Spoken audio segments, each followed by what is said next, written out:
35 घंटे बाद हिंदुस्तान की सियासत की सबसे निर्णायक लड़ाई शुरू होगी। एक ऐसी भीषण लड़ाई शुरू होगी जो हिंदुस्तान की पॉलिटिक्स में बरसों से नहीं देखी गई। ये कोलकाता विजय की तैयारी है। एक तरफ मोदी की सेना मैदान में है, दूसरी तरफ दीदी की सेना मैदान छोड़ने को तैयार नहीं। चुनाव प्रचार का शोर थम चुका है। आज शाम 5 बजे के बाद एक एक बूथ, एक एक वोटर, एक एक घर तक पहुंचने का युद्ध शुरू हो चुका है। बंगाल में चुनाव वही जीतेगा जो बूथ जीतेगा। नरेंद्र मोदी का कॉन्फिडेंस बहुत हाई है। वोटिंग से ठीक पहले नरेंद्र मोदी ने बंगाल जीतने की भविष्यवाणी कर दी है। तो क्या दीदी हार मान चुकी है? क्या 4 मई को बीजेपी का ही मुख्यमंत्री बनेगा? ये तय हो चुका है। जमीन से क्या सेंस मिल रहा है, सेंटिमेंट किसके साथ हैं, ओवर कॉन्फिडेंट कौन है, इस रिपोर्ट में आपको दिखाते हैं। ये मेरी आखिरी सभा है। बंगाल के लोगों का जो मैंने मिजाज देखा है, मैं इस विश्वास के साथ वापस जा रहा हूं। 4 मई के नतीजों के बाद बीजेपी के शपथ ग्रहण समारोह में मुझे आना ही है। मुझे आना ही है। मुझे आना ही है। मुझे आना ही है। मोदी 4 मई को शपथ ग्रहण में आएंगे तो क्या बंगाल में बीजेपी को 200 प्लस सीटें जितवाएंगे? बंगाल का फाइनल शो, 4 मई को मोदी की एंट्री, दीदी का एग्जिट, क्या अब ये हो चुका है श्योर? बीते समय में अंग यानी बिहार ने कमल खिलाया है, कलिंग यानी ओडिशा ने कमल खिलाया है, अब बंग यानी बंगाल की बारी है। आपके कैमरामैन को ही कहो कि दिखाए जरा। ये प्रचंड भीड़ जो है वो इस बात का द्योतक है कि यहाँ भारतीय जनता पार्टी की सरकार बनने जा रही है। 23 अप्रैल को जब प्रथम चरण का चुनाव हुआ था, प्रथम चरण के चुनाव में बंगाल के रुझान बताते हैं कि अब ममता दीदी जो बात करती है और जिसके नाम पे गुमराह करती थी, बंगाल के अंदर ममता दीदी जो आप कहते थे कि खेला होबे, अब खेला नहीं होगा, खेला शेष। पूरा भगवा लहर चले, बम्पर वोटिंग होगा, 95% वोटिंग। सब जनता जाग चुका है, सुपड़ा साफ हो जाएगा। सेकेंड फेज में टोटल वोटर्स 3,71,73,837, पुरुष वोटर्स 1,64,35,627, महिला वोटर्स 1,57,37,418। नरेंद्र मोदी इनमें से कितना वोट पाएंगे?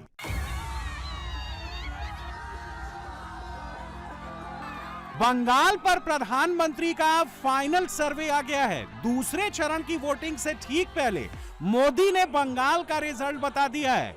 4 मई के बाद बंगाल को कौन चलाएगा? बंगाल को घुसपैठियों से, टीएमसी के सिंडिकेट से कौन बचाएगा?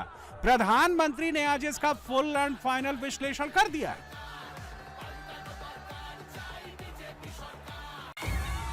मोदी को बंगाल के चुनावी नतीजों का आइडिया वहां के लोगों के मूड से पता चल रहा है। प्रधानमंत्री की रैलियों में इकट्ठा हो रही हजारों की भीड़ से 4 मई का रिजल्ट क्लियर दिख रहा है। तपती धूप में, बीच सड़क पर, भीषण गर्मी में, रात के अंधेरे में, मंदिर में, फूल वाले के पास, बंगाल के चुनावी प्रचार के आखिरी दिन चंद घंटों में मोदी जहां जहां से गुजरे, जहां जहां पहुंचे, वहां से उन्हें 4 मई का इंडिकेशन मिला। और इसके बाद मोदी ने जो कुछ भी कहा वो टीएमसी के कैंप के लिए 440 वोल्ट के झटके से कम नहीं है। मैं आज आपसे एक अवसर मांग रहा हूं।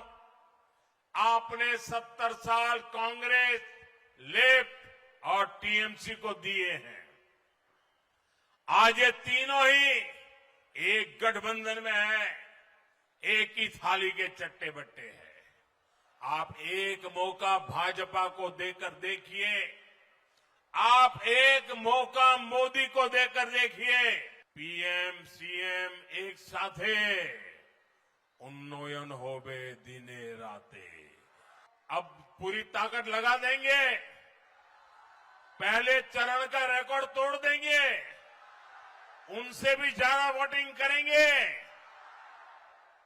हर बूथ में से टीएमसी को साफ कर देंगे, घर घर जाएंगे, कमल जिताएंगे। बंगाल में मोदी की लहर नहीं, सुनामी चल रही है और इस सुनामी को आप इन तस्वीरों से समझ सकते हैं। मोदी मंदिर पहुंचे तो मंदिर के पुजारी का रिएक्शन ऐसा था मानो बंगाल को मोदी ही बचा सकते हैं। मोदी फूल वाले के पास पहुंचे तो फूल वाले ने खिले हुए कमल से मोदी का वेलकम किया। मोदी जब कोलकाता में रोड शो के लिए निकले तो सड़क पर मौजूद हजारों की भीड़ सिर्फ उनकी एक तस्वीर अपने मोबाइल फोन में कैप्चर कर लेना चाहती थी। और दीदी के गढ़ में मोदी का वीडियो रिकॉर्ड करने वालों में, मोदी की तस्वीर खींचने वालों में उस मुस्लिम कम्युनिटी के लोग भी हैं जिन्हें टीएमसी का कोर वोट बैंक कहा जाता है। लेकिन आज वो मोदी के रोड शो में दिख रहे हैं, दीदी के रोड शो में नहीं। कोई अपने घर की खिड़की से मोदी को निहार रहा है, कोई टीन के छत पर खड़े होकर मोदी मोदी के नारे लगा रहा है। कोलकाता में मोदी के रोड शो की सबसे इंटरेस्टिंग तस्वीर देखिए। एक घर की रेलिंग पर ममता बनर्जी, अभिषेक बनर्जी और टीएमसी के कैंडिडेट का पोस्टर लगा है, लेकिन बालकनी में खड़े लोग तो मानो मोदी मैं हो चुके हैं।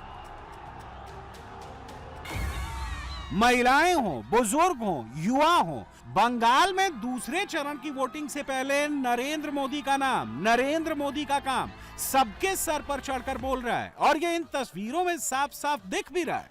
इन्हीं तस्वीरों के दम पर मोदी क्लेम कर रहे हैं कि वो बंगाल जीत रहे हैं। 4 मई को बंगाल की पॉलिटिकल हिस्ट्री का सबसे बड़ा उलटफेर करने जा रहे हैं। मैं पिछले 3-4 दशक से देश के कोने कोने में जाता रहा।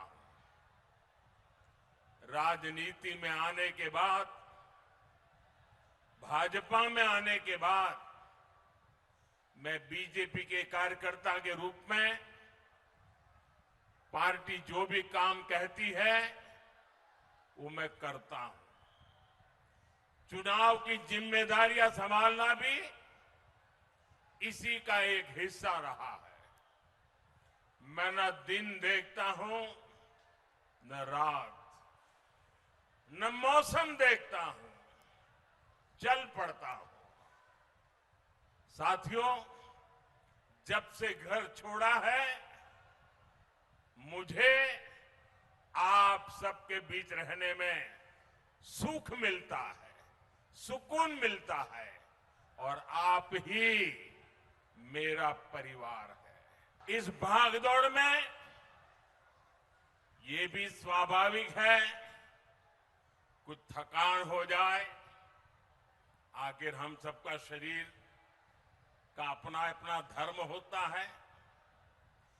30-40 साल पहले भी ऐसी भागदौड़ में थकान तो होती ही थी, लेकिन साथियों इस चुनाव में एक अलग ही अनुभव कर रहा हूं।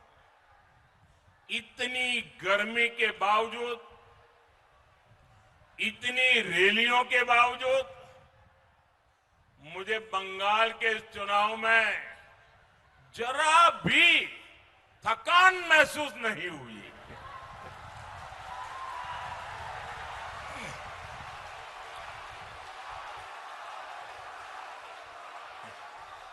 मैं देखता था कि रोड शो तय स्थान पर खत्म होने के बाद भी बहुत आगे तक लोग कतार में लगे हैं, तो मैं दोगुने उत्साह से फिर उनके बीच चला जाता था। हेलीपैड पर भी यही होता था। ये रोड शो मेरे लिए राजनीतिक कार्यक्रम नहीं रहा। मैं अनुभव करता था ये रोड शो मेरे लिए तीर्थ यात्रा की तरह रहे हैं।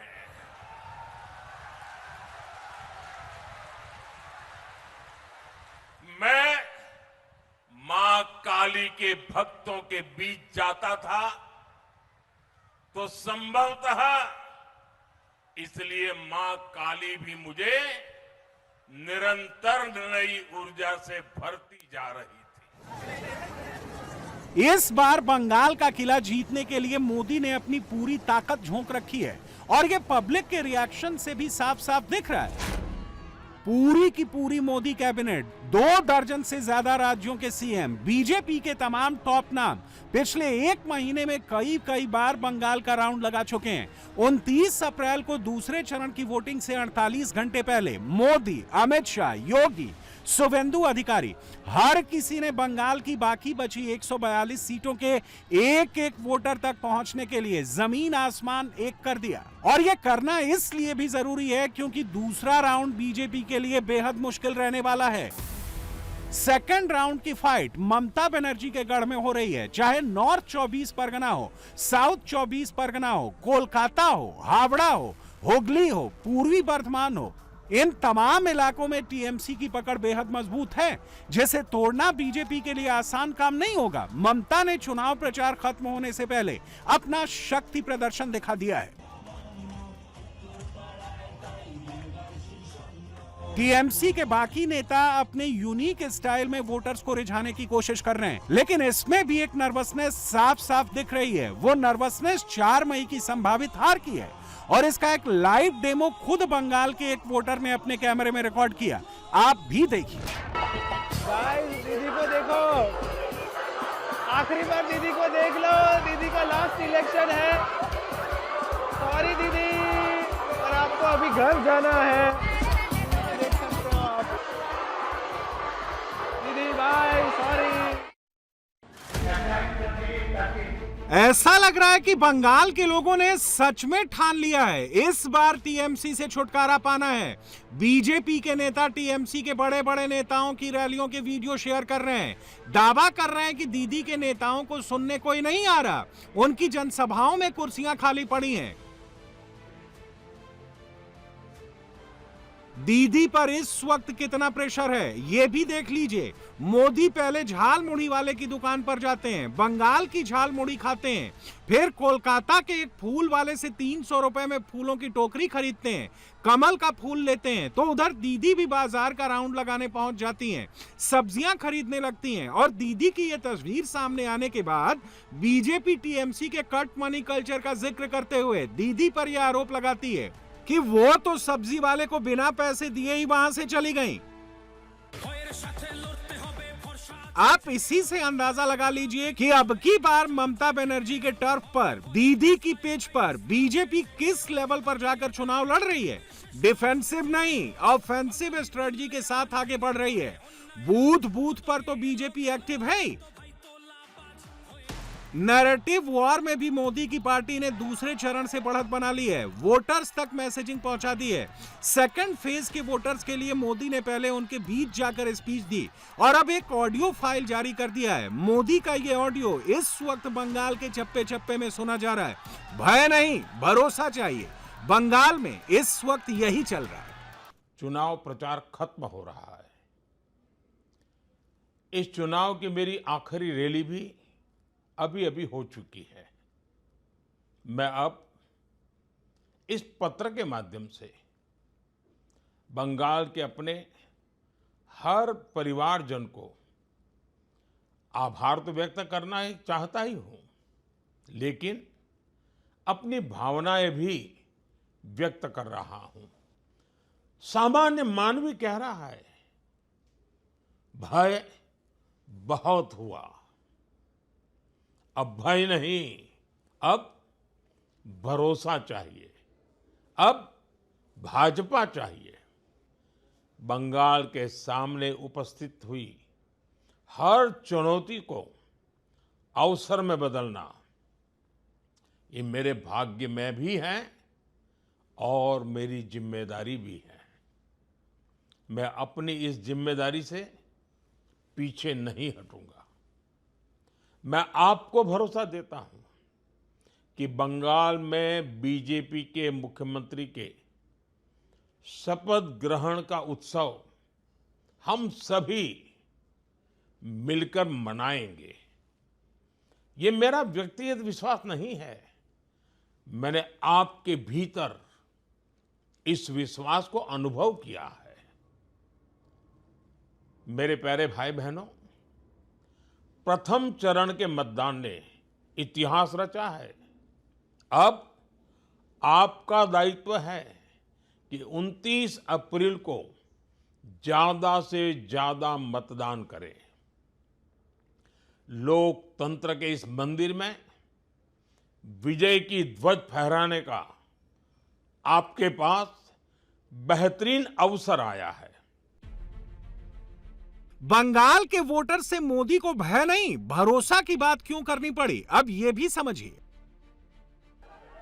पहले चरण में कुछ इलाकों में टीएमसी के अराजक तत्वों ने जो हिंसा फैलाई, उसका खतरा दूसरे चरण पर भी मंडरा रहा है, क्योंकि सेकंड राउंड में वोटिंग टीएमसी के प्रभाव वाले इलाकों में है, इसलिए खतरा ज्यादा है। हमलों की शुरुआत अभी से हो गई है। मगर सबसे हैरान करने वाला वीडियो डायमंड हार्बर से आया है, जहां बाइक सवार टीएमसी के कार्यकर्ता गली मोहल्लों में बाइक से राउंड लगा लगाकर लोगों को यह धमकी देते नजर आए कि अगर टीएमसी को वोट नहीं दिया तो 4 मई को खेला होगा। यहां खेला का मतलब टीएमसी को वोट ना देने वालों पर हमले से है।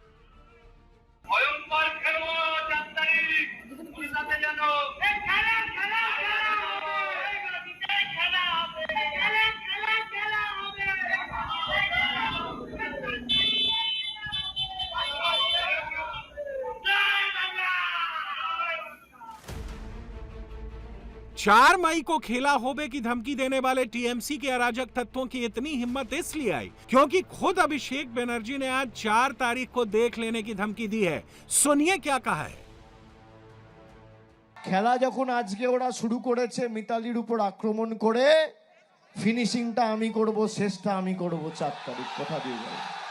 আজকে সেই সিপিএম এর হাড়মাতগুলো জামা পাল্টে জার্সি পাল্টে কাস্তে হাতুড়ি তারা ছেড়ে দিয়ে পদ্ম ফুলের আশ্রয়ে রয়েছে। সিপিএম এর হাড়মাত বিজেপির জল্লাদ হয়েছে।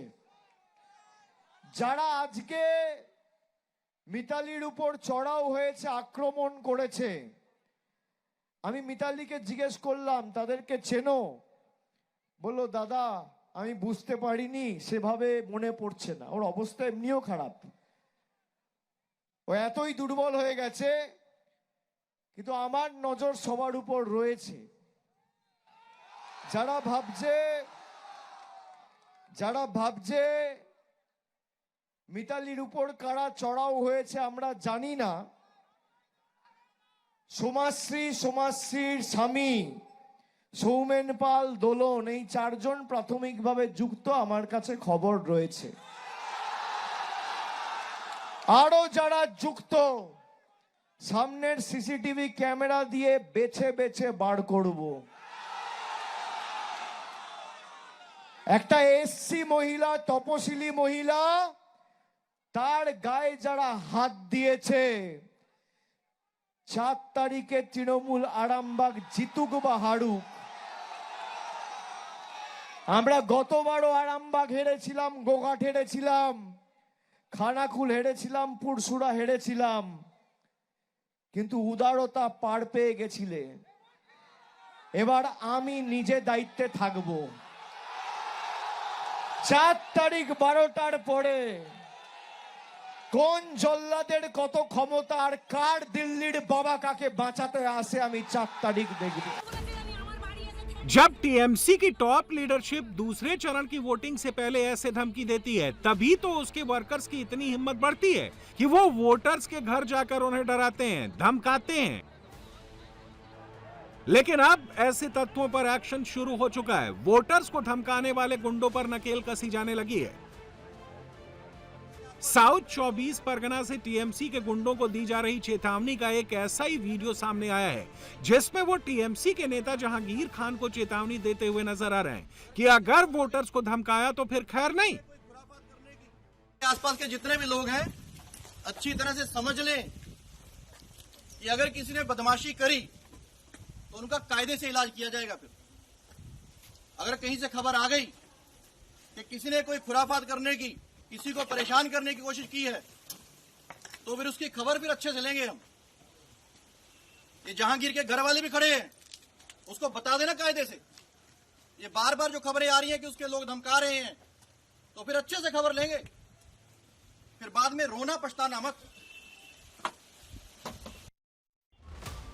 इस बीच डायमंड हार्बर में बाइक वाला ये वीडियो सामने आने के बाद चुनाव आयोग एक्शन मोड में आया। वो कलकत्ता हाई कोर्ट पहुंचा, जहां कोर्ट ने अगले 48 घंटों के लिए हर तरह की बाइक रैली और बाइकिंग पर रोक लगा दी है। यानी जो ममता बनर्जी कल खुद बाइक की सवारी करके चुनाव प्रचार कर रही थी, अब अगले 48 घंटे तक उनकी पार्टी के कार्यकर्ता बाइक का इस्तेमाल वोटर्स को प्रताड़ित करने के लिए नहीं कर पाएंगे। ऊपर से अमित शाह ने भी टीएमसी के गुंडों के लिए नई वार्निंग जारी कर दी है। वोटर्स को कह दिया है 29 को बिना डर के वोट डालो। 4 मई के बाद हर अराजक तत्व का इलाज होगा। 60 दिन तक सीआरपीएफ बंगाल में डेरा डालकर बैठेगी। 29 तारीख को बेखौफ होकर मत डालने चाहिए। ईडी के गुंडों की चिंता मत करिए। चुनाव आयोग ने चप्पे चप्पे पर सीआरपीएफ बिठाई और आज मैं बोलकर जाता हूं, चुनाव के बाद भाजपा सरकार आनी है, फिर भी 60 दिन तक ये सीआरपीएफ यही रहने वाली है।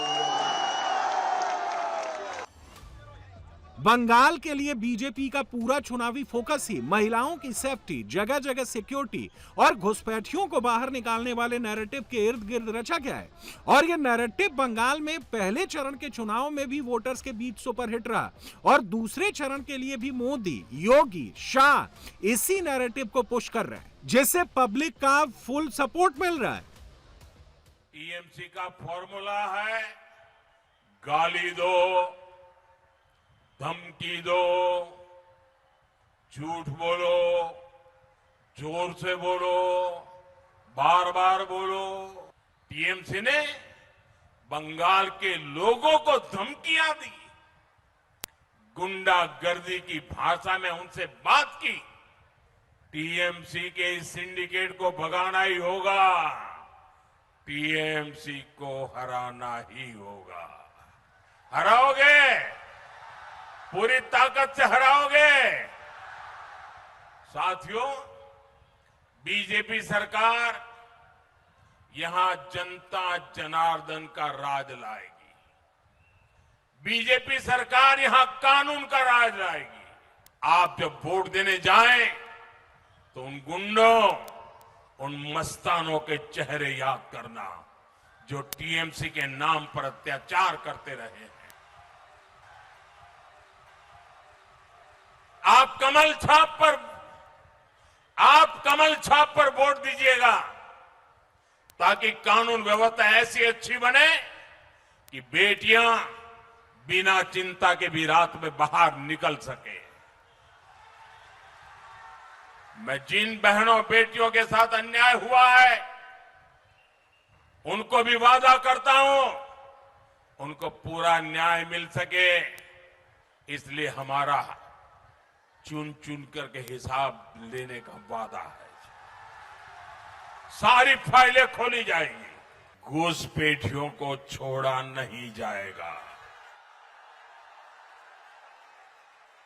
घुसपैठियों को खदेड़ा जाएगा। टीएमसी के गुंडे जगह जगह कब्जा करते हैं, लेकिन 23 अप्रैल को पहले चरण के मतदान के रुझान के बाद अब उनमें भय पैदा हुआ है। अब वे अपना ठिकाना ढूंढ रहे हैं। 4 मई को जब परिणाम आएगा, टीएमसी के गुंडे कहीं न कहीं आपकी सड़कों पर पंचर बनाते हुए दिखाई देंगे। और इसीलिए मैं आज आया हूं आपसे कहने के लिए, बंगाल के दिल में काबा नहीं, बंगाल के दिल में काली है, माता काली है, इसका एहसास कराने के लिए। बंगाल के नयनों में मां दुर्गा है, मां दुर्गा। मदीना नहीं है, मां दुर्गा है। इसका एहसास कराने का समय आ गया है। और आपके बुलडोजर को भी सुनकर के अभी से टीएमसी के गुंडे अंडरग्राउंड होना प्रारंभ कर दिए हैं। और इसीलिए कहने के लिए आया हूं बहनों भाइयों, ममता दीदी जो अब तक कहती थी कि खेला हो बे, अब मैं कहूंगा कि ममता दीदी खेला शेष, ए बार खेला शेष, ए बार खेला शेष, उन्नयन शुरू। इन नैरेटिव्स के अलावा दूसरे चरण के लिए जो सबसे बड़ा ट्रम्प कार्ड बीजेपी के पास है वो है 142 सीटों पर मौजूद हिंदू वोटर्स, मोदी का काली मंदिर जाना, अमित शाह का गंगा सागर पहुंचना, ये सब बंगाल के हिंदू वोटर्स के लिए एक मैसेजिंग है। और वो मैसेज ये है कि अगर बंगाल में सनातन को बचाना है तो 4 मई को बीजेपी को ही लाना है।